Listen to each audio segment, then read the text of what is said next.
13 लाख से ज़्यादा लोगों की मौत और 2 करोड़ से ज़्यादा लोग घायल होते हैं हर साल एक्सीडेंट के कारण, व्हीकल एक्सीडेंट के कारण।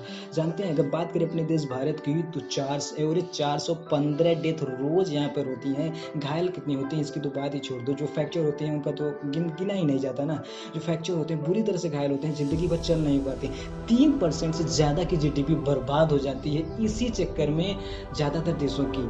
जानते हैं, एक डेटा बताता है कि 90% से ज़्यादा जो एक्सीडेंट्स होते हैं वो ह्यूमन एरर के कारण ही होते हैं। ज़्यादातर ड्राइवर की गलतियों के कारण होते हैं। कई बार क्या होता है, स्पीडिंग के कारण हो जाता है, स्पीडिंग बहुत ज़्यादा हो जाती है, कंट्रोल होता है नहीं, एक्सीडेंट का कारण बन जाता है। कई बार ये अधिकतर होता है, बहुत ज़्यादा ये होता है कि अल्कोहलिक यानी कि नशे, ड्राइवर के नशे में होने के कारण एक्सीडेंट तो बहुत ज़्यादा देखे जाते हैं। इसी कारण से अल्कोहल नशे में ड्राइव करता रहता है और चांसेस बहुत ज़्यादा बन जाते हैं एक्सीडेंट होने के कारण। इसी के कारण एक्सीडेंट बहुत ज़्यादा होता है।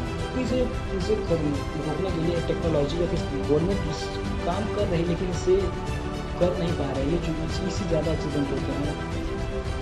कई बार तो मोबाइल फ़ोन यूज़ करते ड्राइव करने के कारण भी एक्सीडेंट हो जाते हैं, और कई बार तो अनसेफ इंफ्रास्ट्रक्चर यानी कि रोड सही न होने के कारण। जो लो इनकम क्लास के जो कंट्रीज होते हैं, जैसे हमारे देश में भी होता है, रोड ना सही होने के कारण भी कई बार एक्सीडेंट हो जाते हैं। और कई बार तो हमारे जैसे देशों में लाइसेंस के कारण भी तो एक्सीडेंट हो जाते हैं। फर्जी होता क्या है कि फर्जी लाइसेंस बना दिए जाते हैं, जो एलिजिबल नहीं है ड्राइव करने के उसके भी लाइसेंस बना दिए जाते हैं, और चांसेज होता है कि उसके एक्सीडेंट हो ही, क्योंकि वो एलिजिबल है ही नहीं। जब रोड पे आता है तो वो भी कारण बन जाता है एक्सीडेंट का।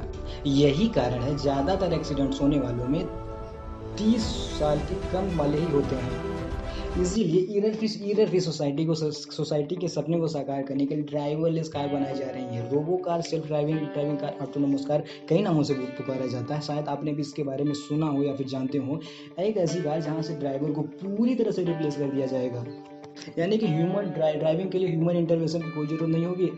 अलग डिफरेंट टाइप ऑफ वैराइटीज़ के सेंसर्स होंगे, AI बेस्ड फीचर्स होंगे, जो खुद को हर एक क्रिटिकल सिचुएशन से निपट के कार को ड्राइव करने में सक्षम होंगे, ठीक एक ह्यूमन की तरह।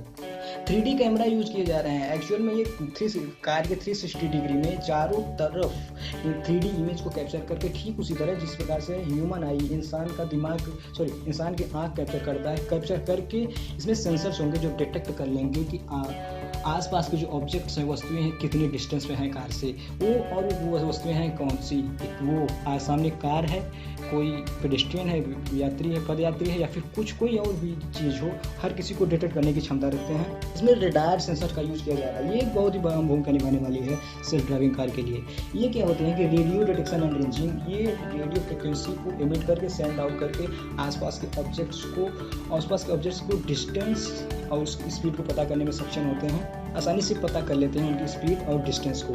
जो इसमें नई टेक्नोलॉजी यूज़ की जाने वाली है वो है lidar technology, light detection and ranging. ये थोड़ा महंगा सेंसर है।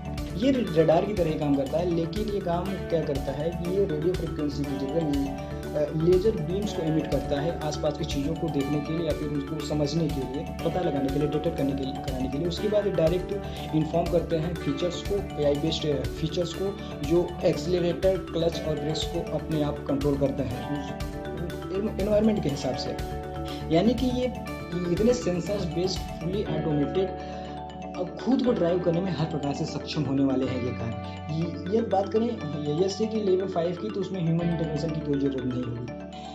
2014 में society of automotive engineer SAE ने ऑटोनोमस को 5 लेवल में कैटेगराइज किया था। लेवल 0 जहाँ पर कोई ऑटोनोमस नहीं, हर काम ड्राइवर को करना है, क्लच, गियर, ब्रेक, हर चीज़, दाएं देखना, बाएं देखना, पीछे देखना, सब कुछ ड्राइवर को करना है, कोई ऑटोनोमस नहीं करना। ज़्यादातर जो कारें मार्केट में चल रही हैं वो लेवल 0 की है। इसके बाद जो आता है लेवल 1, इसमें क्या होता है, स्टीयरिंग या फिर एक्सीलरेटर कोई किसी एक चीज़ को ऑटोमेट कर सकते हैं। हर जगह नहीं कर सकते, गली मोहल्ले में कर नहीं सकते। सपोज दैट अगर आप हाईवे पे जा रहे हैं तो आप किसी एक चीज़ को, या फिर अपने स्टीयरिंग को या फिर एक्सीलरेशन को ऑटोमेट कर देते हैं। सपोज दैट अगर आप एक्सीलरेटर को ऑटोमेट कर देते हैं तो वो आगे पीछे के कार को या फिर व्हीकल्स को देख के उसी प्रकार से कार को घटाने में, स्पीड को घटाने बढ़ाने में सक्षम होगा, खुद ही ड्राइव करेगा।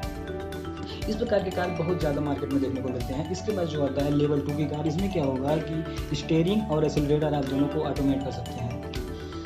इसका भी वही हालत है, हर जगह पे गली मोहल्ले में आप इसे यूज़ नहीं कर सकते। सपोज दैट आप लॉन्ग ड्राइव पे जा रहे हैं, हाईवे पे जा रहे हैं, तो वहाँ पे आराम से यूज़ कर सकते हैं। आप ऑटोमोटिव मोड को ऑन करिए, स्टीयरिंग और एक्सीलरेशन को सेल्फ ड्राइव कर मतलब ऑटोमोटिव ड्राइव करेगा आप, मतलब कि आपको वहीं पर ड्राइवर सीट पर ही बैठना होगा, आप वहाँ से जा नहीं सकते हैं। कोई भी क्रिटिकल सिचुएशन आने पर आपको अलार्म देंगे, आप उसके बाद मतलब किसी भी समय आपको स्टीयरिंग थामना पड़ सकता है, यानी कि कार को कंट्रोल लेने की ज़रूरत पड़ सकती है, इसीलिए आप ड्राइवर सीट से हट नहीं सकते। इसके बाद जो आता है लेवल 3, ये काफ़ी हद तक ऑटोमेट होता है। इसमें गियर वगैरह भी मतलब काफ़ी चीज़ें इसमें ऑटोमेट तरीके से काम करती हैं। ये क्या करती है, इसमें क्या होता है कि काफ़ी हद तक ये ऑटोमेट तरीके से काम करते हैं, लेकिन फिर भी आप ड्राइवर सीट से हट नहीं सकते। आपको किसी भी समय पे ये अलार्म दे सकती हैं कि आप कार को अपने कंट्रोल में लीजिए, क्योंकि जब मशीन काम नहीं कर पाएगा, इनकी समझ में नहीं आएगा ऑटोमेशन के, तो आपको कंट्रोल में दे देंगे, अलार्म दे देंगे आपको। ऑडी का A8L इसका द बेस्ट एग्जांपल है, जिसे उसने 2019 में लॉन्च किया था। इसे कंडीशनल ड्राइविंग ऑटोमेशन इसीलिए कहते हैं क्योंकि ये हर प्रकार से ऑटोमेट नहीं हो सकता, लेकिन बहुत ज़्यादा हद तक ऑटोमेट तरीके से काम करता है। इसके बाद आता है लेवल 4, इसे हाई ड्राइविंग ऑटोमेशन कहते हैं। इसमें काफ़ी हद तक ऑटोमेशन रहता है। इसमें आप ड्राइवर सीट से जाके पीछे बैठ सकते हैं आराम से, लेकिन ड्राइवर की ज़रूरत यहाँ पर पड़ेगी, क्योंकि कुछ क्रिटिकल सिचुएशन में, बहुत ही ज़्यादा क्रिटिकल सिचुएशन में आपको कार कंट्रोल हाथ में लेना पड़ सकता है। इसे नाविया, वेमो, मैगमा से कई कंपनियाँ इस पर काम मतलब इस कार को लॉन्च कर चुकी हैं मार्केट में। इसके बाद जो आता है फाइनली लेवल 5, ये फुली ऑटोमेटेड होता है। इसमें ह्यूमन इंटरवेंशन की कोई ज़रूरत नहीं है। ये हर प्रकार की सिचुएशन से निपटने में सक्षम होगा। फुली सेंसर्ड बेस, चूँकि इस लेवल 5 के कार अभी तो मार्केट में आई नहीं है। गूगल, उबर, वेमो, क्रूज, टेस्ला जैसी बहुत सारी कंपनियां इस पर काम कर रही हैं। मानना है कि 2025 तक ये मार्केट में कार आ जाएगी, लेकिन अभी तक आई नहीं है। देखिए, इतनी बड़ी टेक्नोलॉजी, डिस्ट्रप्टिव टेक्नोलॉजी जो पूरी की पूरी इंडस्ट्री को बदल के रख देगी, इतनी बड़ी मतलब एरर फ्री सोसाइटी में कदम बढ़ाने में, हमारा एरर फ्री सोसाइटी में बहुत ही हेल्प करने वाली है। इसके फ़ायदे भी होंगे, नुकसान भी होंगे। बात करें अगर फ़ायदों की, तो जो बड़ा फ़ायदा जो सबसे बड़ा फ़ायदा होगा पहला, prevention of car crashes. Machine drive करेगी, ह्यूमन ड्राइव करेगा नहीं, तो कार क्रैशेज की संभावना बहुत कम हो जाएगी। इससे बहुत ज़्यादा फ़ायदा होने वाला है। एक्सीडेंट होंगे नहीं तो बहुत ज़्यादा, तो जानते हैं कि उससे कितना फ़ायदा होने वाला है, जान माल का नुकसान नहीं होगा। और जो दूसरा बड़ा फ़ायदा होगा, सोसाइटल कास्ट सेविंग। जो 3% की GDP बर्बाद हो जाती है, वो अच्छी जगह से इन्वेस्ट किया जा सकेगा।